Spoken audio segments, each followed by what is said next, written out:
श्री कृष्ण काल में पृथ्वी पर यदुवंशियों का साम्राज्य सा हो गया।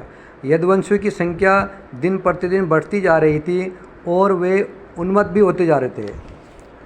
तब एक दिन भगवान श्री कृष्ण ने अपने मन में विचार किया कि इन यदुवंशियों का विनाश होना अत्यंत आवश्यक है, अन्यथा सारी पृथ्वी पर यदुवंशी ही दिखाई देंगे, अन्य मानव जातियाँ विलुप्त हो जाएंगी। उसी समय पिंडारक क्षेत्र में महर्षि दुर्वासा अपने शिष्यों सहित पधारे। वहाँ पर यदुकुमारों यादवों के बालकों की मंडली पहुँच गई।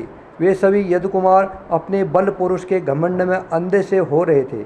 उन सभी ने ऋषियों से हंसी मजाक करने का विचार बनाया और श्री कृष्ण एवं जामवंती के पुत्र सांब को स्त्री भेष बनाकर उसे ऋषियों के सामने ले जाकर बोले, यह क्या जनेगी, अर्थात इसे क्या पैदा होगा, इससे क्या पैदा होगा। उन उन्मत्त यदुवंशी बालकों की हंसी देख करके श्री ऋषि दुर्वासा के क्रोध की सीमा न रही। वे वैसे भी क्रोधी स्वभाव के थे। क्रोध में भरकर बोले, यह मूसल जनेगी जो यादवों के नाश का कारण होगी। ऋषि का श्राप सुनकर वे सभी यदुवंशी बालक डर गए। तदुपरांत उन सभी ने जाकर के राजा उग्रसेन से सारी बात बताई। सांब के पेट से एक मूसल उत्पन्न हुआ। तब राजा उग्रसेन ने श्री कृष्ण को बुलाकर सारी बात कही।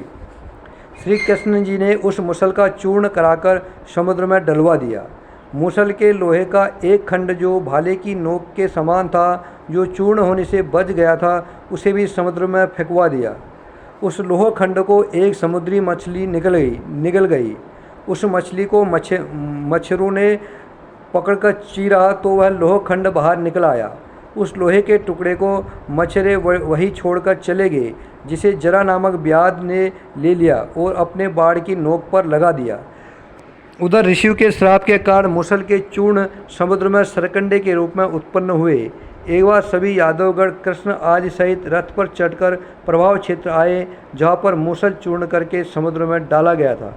कृष्ण की प्रेरणा से वे वहाँ मदपान करने लगे और आपस में बहस वार्ता करने लगे। बातों ही बातों में विवाद उत्पन्न हो गया और हाथापाई होने लगी। फिर देव प्रेरणा से विवश होकर के वे आपस में युद्ध करने लगे। जब सारे अस्त्र समाप्त हो गए तब वे सरकंडे उखाड़ कर एक दूसरे पर प्रहार करने लगे। उन सरकंडों का प्रहार ब्रज के समान प्रतीत होता था। उस ऐरा रूपी ब्रज से यादव की विनाश लीला आरंभ हो गई। इस तरह वे वहीं मर खप गए। तदुपरांत दुर्वासा ऋषि के श्राप को पूर्ण रूप से सत्य सिद्ध करने के लिए भगवान श्री कृष्ण एक वृक्ष के नीचे जाकर एक पैर पर दूसरा पैर चढ़ाकर लेट गए। उसी समय जरा नामक व्याध आया और श्री कृष्ण के पैर के चमकते तालू को मृग की आँख समझकर बाढ़ चला दिया।